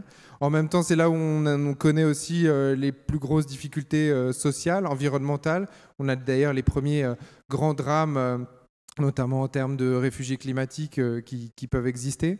C'est là où il y a le plus de besoins de développement et de croissance, et c'est là aussi où il y a le plus de potentiel. Et donc, avec Jean-Christophe Tortora et avec toute l'équipe de la Tribune, on s'est dit que c'était bien aussi d'aller récompenser une start-up africaine qui porte ça et qui développe des solutions pour le continent. Et surtout, c'est un continent qui, à mon avis, est un modèle parce que l'entrepreneuriat féminin y est très, très important. Oui. Parce que ce sont les femmes qui aujourd'hui beaucoup entreprennent, beaucoup plus que dans d'autres continents, parce qu'elles ont la conscience du monde dans lequel on est, de ses limites, et elles essaient de créer un futur plus désirable, plus inclusif et plus durable. Ça veut dire que les startups qui vous écoutent ce soir, soit sur le live, soit ici dans la salle, peuvent vous contacter quand elles ont soif d'international ou quand elles ont cette envie aussi de changer le monde et d'aller à la conquête de l'international? Exactement, c'est les deux choses. C'est-à-dire qu'à la fois, elles peuvent nous contacter pour grandir, pour se développer. Encore une fois, on a des bureaux dans 25 pays. Mais aussi, surtout, on est très présent en local avec des bureaux dans une douzaine de pays en Afrique. Et donc, il y a un potentiel là-bas aussi qui est très fort. Et les startups sont aujourd'hui très connectées et surtout, la jeune génération a envie de changer les choses, n'ont pas forcément envie d'être dans la politique, n'ont pas forcément envie de travailler toujours dans des grandes entreprises. Elles ont aussi en Afrique envie de créer leur propre modèle économique, leur propre business. Et c'est ce qu'on essaie, nous, d'encourager. Et il y a un potentiel juste gigantesque. Et je vous invite tous, que vous soyez entrepreneur, que vous soyez dans une grande entreprise ou dans le public, je vous invite tous à aller en Afrique parce qu'il y a des gisements absolument incroyables. Et beaucoup de choses se passent là-bas. Dernière question, Francisca de Cupert nous disait pour BNP Paribas il y a un instant, c'est important aussi de créer des contacts en local, c'est ce que vous faites. Il y a l'accompagnement financier, il y a le conseil, mais il y a aussi les réseaux et les relais locaux. Exactement, on travaille un maximum possible à créer des tissus pour qu'aussi se fasse du commerce sud-sud, parce que la panacée, c'est pas forcément d'aller dans la Silicon Valley pour aller revendre sa start-up à un grand groupe. Il y a aussi des logiques locales qui sont extrêmement importantes, qui sont très précises, et c'est exactement ce qu'on essaie de faire, c'est de les mettre tous en réseau pour que tous ces 500 entrepreneurs que nous on accompagne puissent être connectés, travailler ensemble et développer des modèles qui changent le monde. On regarde ensemble les nommés de cette catégorie pour le prix Afrique. On les découvre ensemble à travers cette slide. Vous allez pouvoir tous les applaudir. On va trouver leur nom, leur photo, le nom de leur start-up. C'est ici. Vous pouvez applaudir Fatima, Ando, Rabeb, Mustapha, Mamadou, Serge, Karim, Stéphane, qui à travers le monde font tout pour changer le monde au quotidien. Voilà, vous avez toutes les infos bien sûr sur la plaquette que l'on vous a remise tout à l'heure. Et parmi tous ces start-upers entrepreneurs, il y a un lauréat qui gagne ce soir le prix Afrique. Il s'agit de... Alors, c'est une lauréate qui nous vient de Tunisie, qui s'appelle Rabeb Fersi et qui a développé le projet qui s'appelle e-farming. Waouh! On accueille Rabeb Fersi, s'il vous plaît. Applaudissez, s'il vous plaît, Rabeb qui vient de Tunisie.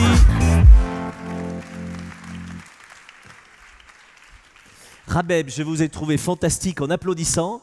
Et vous avez raison, j'en ai entendu 2-3 qui n'applaudissaient pas dans la salle. Donc ils vont tous le refaire une autre fois parce que vous les avez encouragés en venant.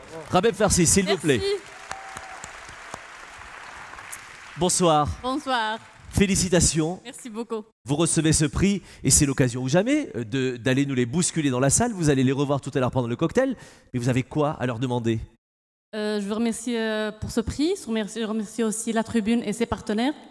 J'aimerais bien aussi remercier mon professeur Samir Chbil, avec qui j'ai fait mes travaux de recherche sur l'agronomie et avec qui j'ai inventé la start-up iFarming. En fait, je pense que tout le monde veut savoir comment on va changer le monde. Oui. Eh bien, simple. On innove pour que les prochaines guerres ne seront pas des guerres d'eau. On a développé une solution qui permet d'économiser 40% de l'eau d'irrigation. Parce que 70% de l'eau douce dans le monde est utilisée par l'agriculture. Et pour qu'on puisse nourrir les 9 milliards d'individus d'ici 2050, on aura besoin d'augmenter la production agricole de 50%, ce qui entraîne une hausse de 15% des prélèvements d'eau. Et avec les changements climatiques et la pénurie d'eau, je pense qu'on doit tous optimiser nos irrigations. Merci. Waouh. Merci Rabeb pour l'efficacité. Vous aviez quelques secondes supplémentaires. Vous pouvez juste en profiter peut-être pour lancer un appel. Oui, parce que en fait, la pénurie d'eau concerne tout le monde, mais à court terme, les pays du sud de l'Europe, l'Asie et l'Afrique. Donc on est sur notre deuxième levée de fonds pour attaquer l'Afrique, mais bientôt l'Europe et l'Asie. Donc si vous voulez nous joindre avec une troisième levée de fonds, nous serons très honorés. Merci. Mais on sera très fiers aussi de vous permettre cela. Félicitations. Rabeb Fersi et à notre partenaire Nicolas Hazard, président fondateur d'Inco, qui vous remet ce prix. On récupère le micro. Vous allez nous offrir le plus beau des sourires tous les deux, s'il vous plaît. Regardez bien l'appareil photo. Pas le smartphone du cousin qui est là, mais voilà. Vous regardez bien l'appareil photo, s'il vous plaît. Pour Sourire Magazine, Tunisie Magazine et pour la Tribune Magazine et pour On est fiers de vous Magazine. Voilà. Madame, monsieur, on vous applaudit. On vous félicite encore une fois. Encouragez-les, s'il vous plaît. Et comme chaque fois dans les prix, le jury ne peut pas se retenir de faire un coup de cœur. Et je veux bien le comprendre. Ils se sont peut-être même frustrés de ne pas faire 150 coups de cœur. Ils en ont un ce soir. Et on va le découvrir avec notre partenaire Alain Breffey de BNP Paribas qui vient me rejoindre. Vous l'applaudissez, s'il vous plaît.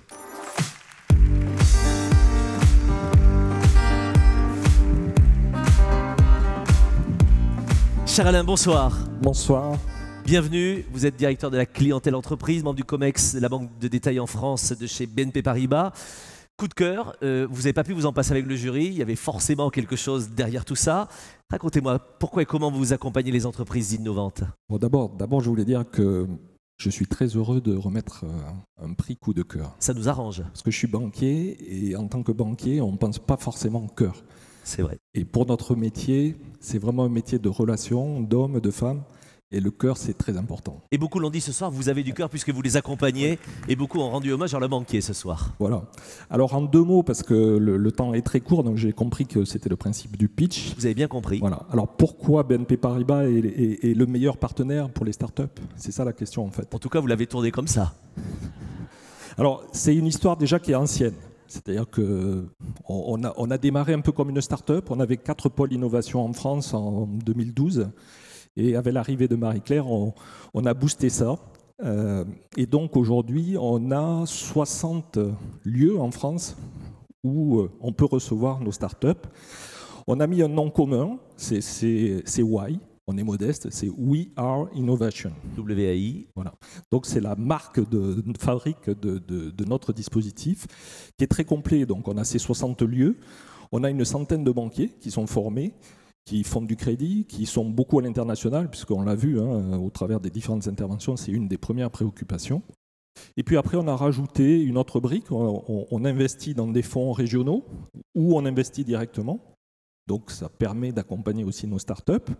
Et puis le dernier, enfin c'est pas le dernier, parce qu'il y a encore plein d'idées qui arrivent derrière, on s'est dit on a des clients startups et on a des clients ETI et PME.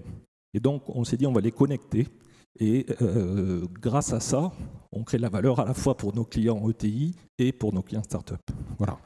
Donc on a un programme aussi qu'on appelle Y Boost, où on accélère un certain nombre de start-up qui ont des projets qui sont développés par nos clients ETI. Voilà. Merci beaucoup. Et merci de le faire et de le dire aussi bien. Je n'ai pas terminé parce que j'ai encore 9 secondes. Et j'ai compris que... C'est un banquier. Oui, mais je compte. Et j'ai compris qu'il fallait demander quelque chose à la fin du Pas vous.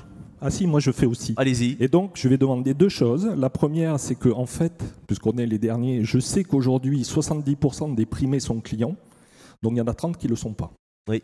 Donc je demande aux 30% qui ne sont pas clients de venir au cocktail nous voir. Ah. Ça c'est la première chose. Très, très et la bien. deuxième chose, c'est qu'il y a Pierre-Emmanuel là, qui a été cité par Blade, je ne savais pas qu'il était là, je ne l'ai pas vu. Et donc je lui demande à lui de me présenter Blade ce soir, puisqu'il m'en a déjà beaucoup parlé, et donc on va se voir après. Vous avez gâché la soirée de Pierre-Emmanuel qui souhaitait être tranquille.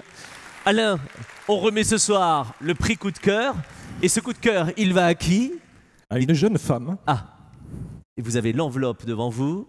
Et alors ça me touche encore plus parce que elle a plein d'atouts, c'est qu'elle est dans le green et elle est créative. Ah.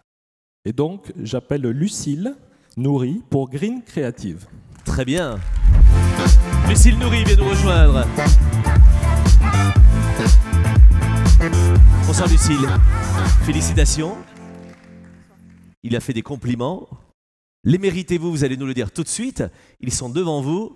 Lui, pendant qu'il va embêter l'un de ses collaborateurs qui aurait passé le cocktail tranquillement, le Pierre-Emmanuel, mais il est obligé de vous présenter la terre entière. Lucille, vous avez 1 minute 30 pour leur dire pourquoi vous avez besoin d'eux. Merci d'abord à tous, au jury et à la tribune. Je voudrais aussi remercier tous nos collaborateurs qui sont hyper fiers de ce prix et qui font aussi ce qu'est Green Creative aujourd'hui.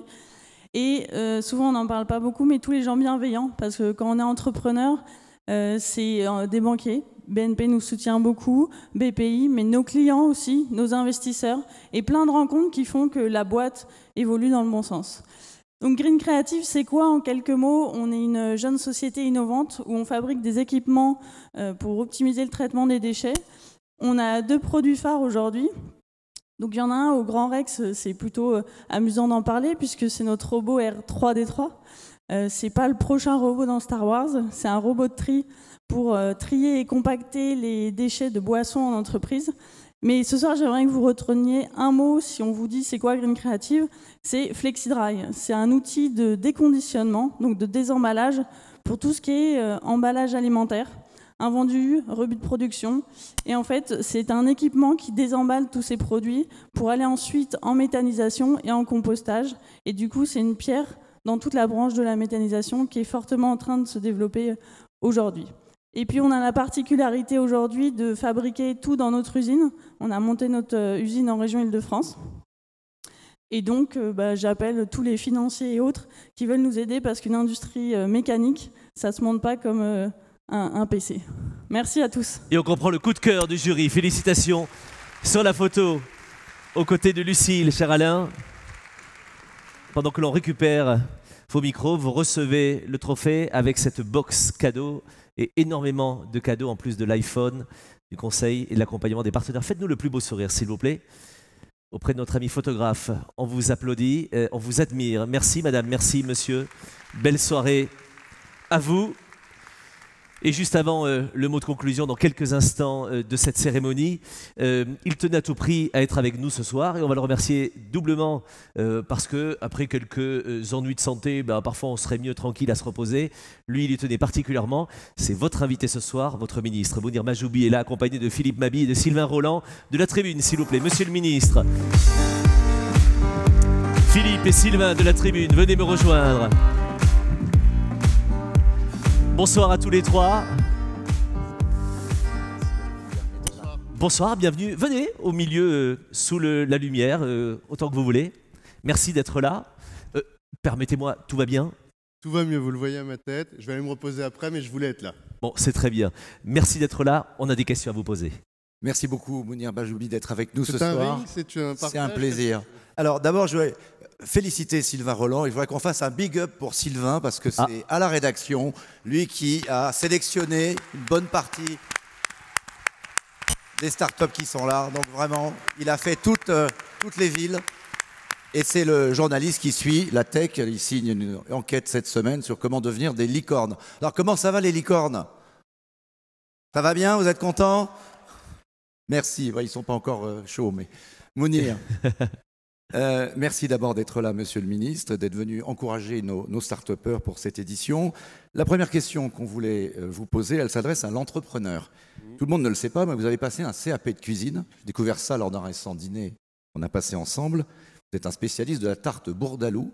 Ouais. Et pour ceux qui ne savent pas, c'est une tarte aux poires et aux amandes. J'en ai fait une version moins grasse maintenant. Et vous savez donc qu'on peut rater une recette avant de la réussir.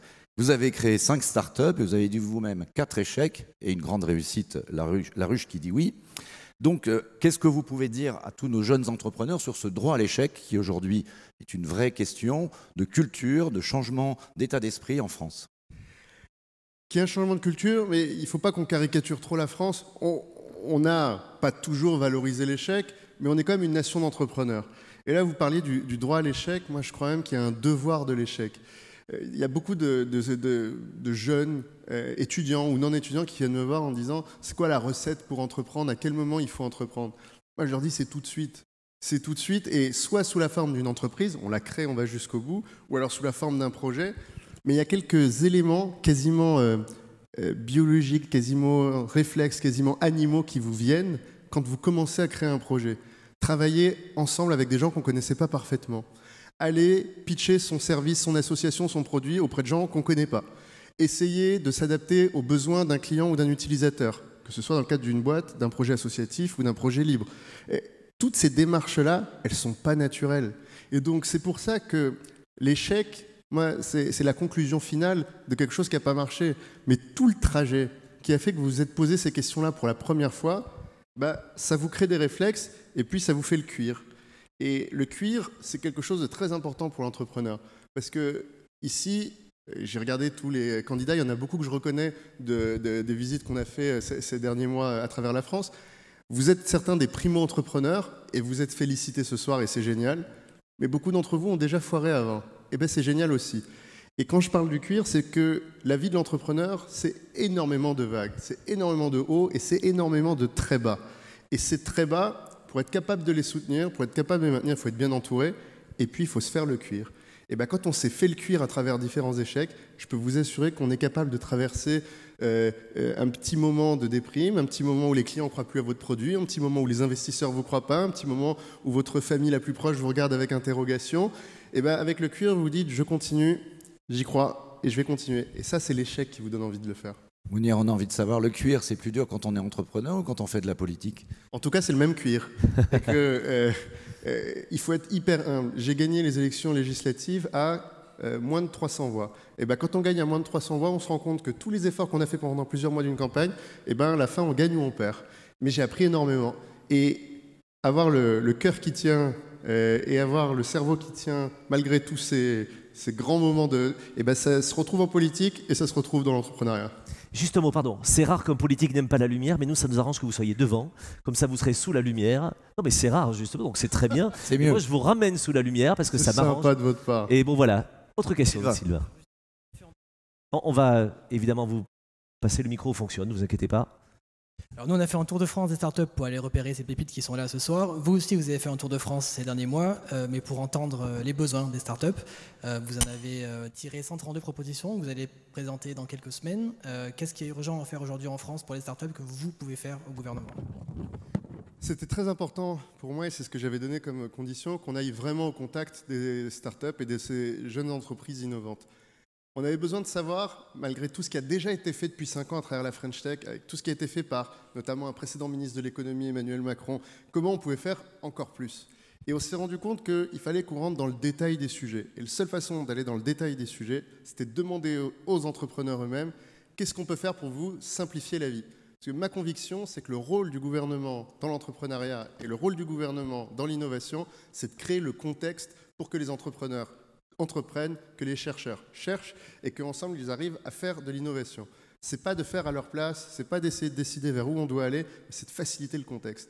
Dans les urgences, dans ces visites, il y a eu près de 1200 contributions. Moi, j'ai fait personnellement près d'une vingtaine de rencontres et à chaque fois, elles étaient thématisées. La santé, le retail, etc., etc.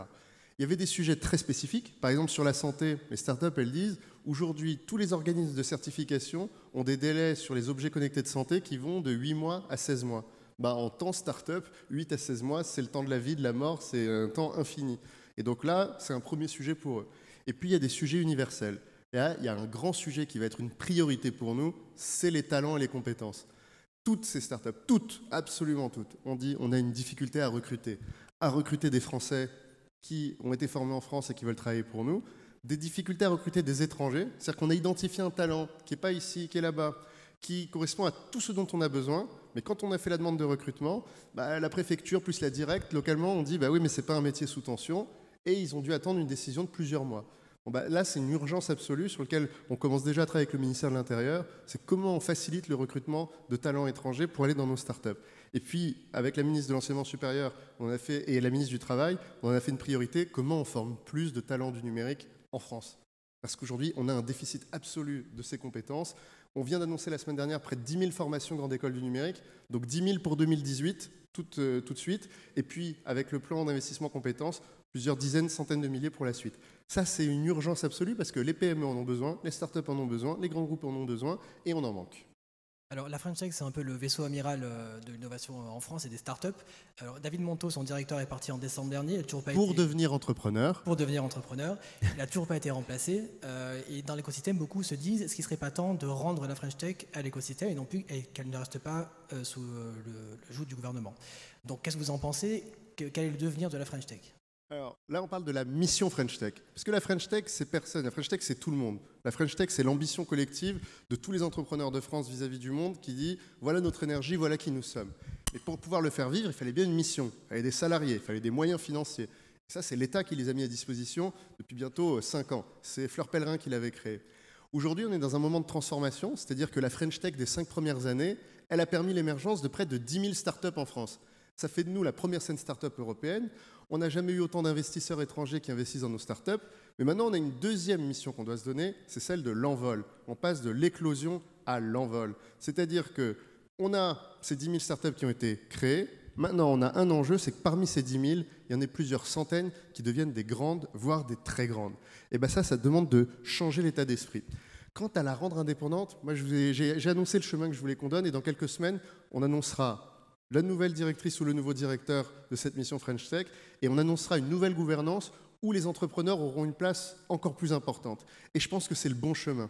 C'est-à-dire que je ne suis pas contre faire une French Tech qui est portée par les entrepreneurs, mais je pense qu'entre une French Tech qui était très organisée par l'État, financée par l'État, et une French Tech indépendante. Il y a un chemin intermédiaire où on met les entreprises, l'État, et où on met le meilleur des deux ensemble pour encore quelques années, pour ensemble amener quelques centaines d'entre elles vers les étoiles pour certains, mais le plus loin possible. Mounir Majoubi, le rapport Villani vient d'être rendu. Le président de la République a donné un certain nombre d'annonces sur l'intelligence artificielle. Il a dit l'un des éléments qui nous manque le plus, c'est les données. Et en même temps, comme dirait l'autre, le 25 mai va se mettre en place en France le RGPD, le Règlement général pour la protection des données, avec sous l'égide de la CNIL. Donc ma question n'est pas facile, mais est-ce que ce n'est pas contradictoire? Comment est-ce qu'on va réussir à faire pour générer plus de données pour toutes les startups qui veulent développer, notamment dans l'IA, de nouveaux business, et en même temps protéger, me protéger, pour éviter que mes données soient utilisées peut-être parfois contre mon gré? RGPD, ce règlement général pour la protection des données, c'est une révolution. Et, au contraire de ce que vous dites, c'est une révolution aussi pour un partage plus important des données. C'est-à-dire que paradoxalement, en les protégeant mieux, on va être plus capable de partager. Il y a les données personnelles, il y a les données non personnelles, mais ce qui est intéressant avec ce qui se passe aujourd'hui dans l'histoire Facebook et Cambridge Analytica, c'est qu'on se rend compte qu'il y a des données, que ces données, on peut en faire des choses, et que ces choses qu'on peut en faire, on aimerait bien avoir un avis sur ça. Moi, j'aimerais savoir, les données que j'ai vis-à-vis d'un prestataire, comment elles vont être utilisées par d'autres. Est-ce que ça va être juste pour faire du ciblage marketing, du ciblage politique, du ciblage d'annonces politiques, ou est-ce que ça va être aussi être utilisé pour faire de la recherche médicale, de la recherche sociale, etc., etc. Un des enjeux sur l'intelligence artificielle, c'est qu'il y a des jeux de données dans certains secteurs qui sont éclatés. Si on prend l'exemple de l'agriculture, aujourd'hui, les jeux de données de l'agriculture connectés, par exemple, ils sont portés par différents grands éditeurs de logiciels, par différents grands services numériques. Eh bien, si on était capable de partager tous ensemble, tout en protégeant les données personnelles, on serait capable de créer de l'innovation qui est supérieure à la somme de l'innovation de chacun avec ses propres jeux. Mais ça pose la question de la propriété, ça pose la question de la rémunération, ça pose la question de l'équilibre des entrepreneurs sur le respect de leur IP, de leur propriété intellectuelle. Eh bien, il y a des industries qui ont réussi à régler ces sujets-là. Et donc, une des propositions qui a été annoncée par le président de la République, c'est d'identifier plusieurs secteurs ultra prioritaires sur lesquels on a envie de ce partage pour plus d'innovation. L'innovation en santé, ça veut dire des cancers diagnostiqués plus vite, des gens qui guérissent plus vite.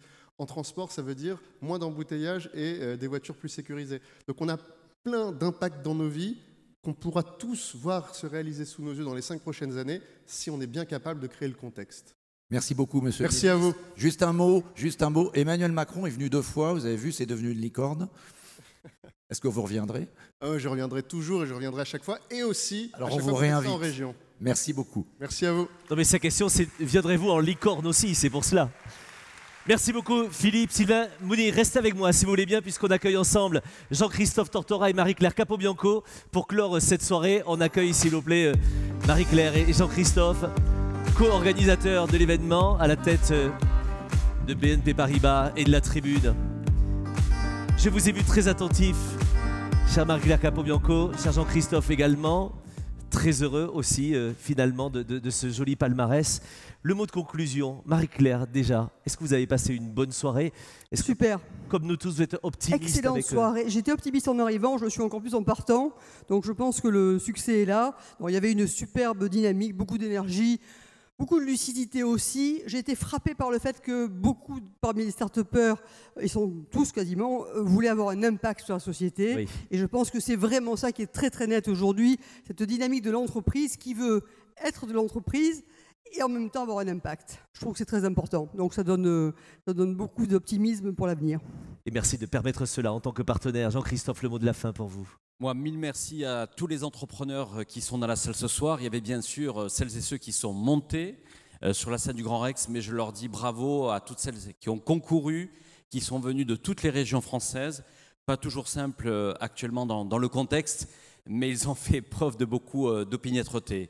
Et s'ils ne sont pas sur la scène du Grand Rex ce soir, je leur donne rendez-vous l'année prochaine.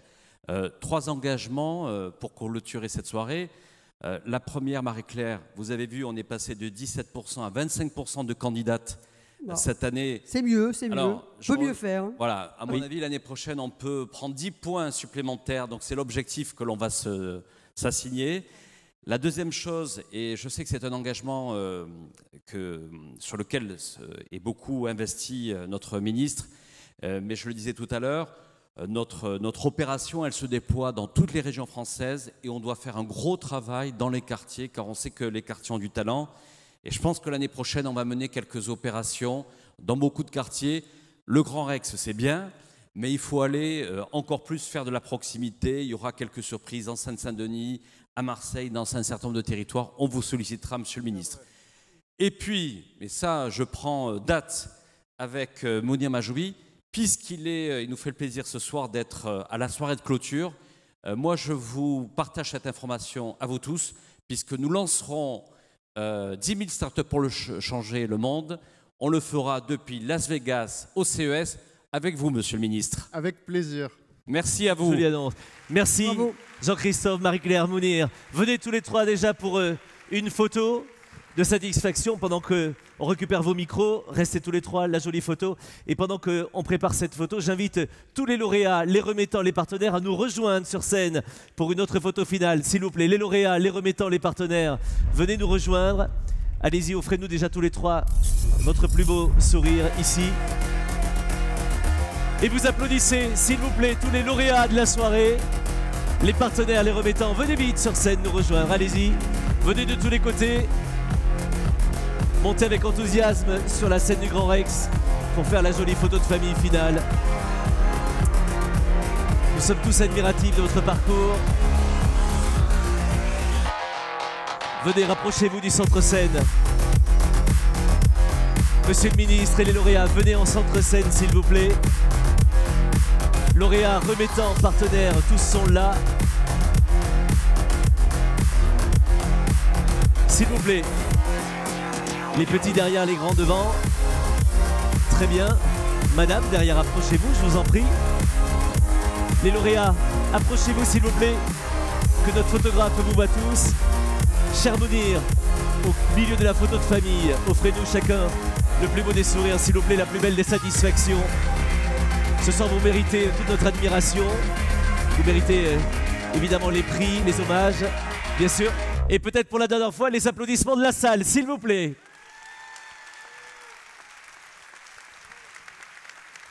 Faites du bruit pour ceux qui veulent changer le monde, s'il vous plaît.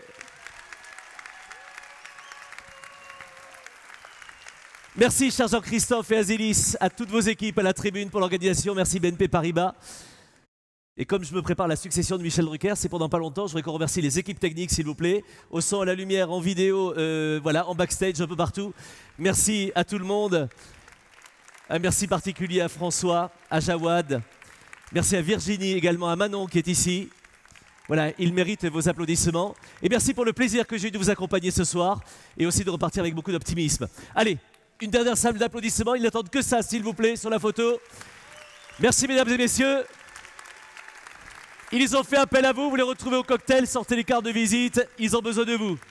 Bonne soirée. Changez le monde, s'il vous plaît. On s'en fout. Bonne soirée. Merci à tous.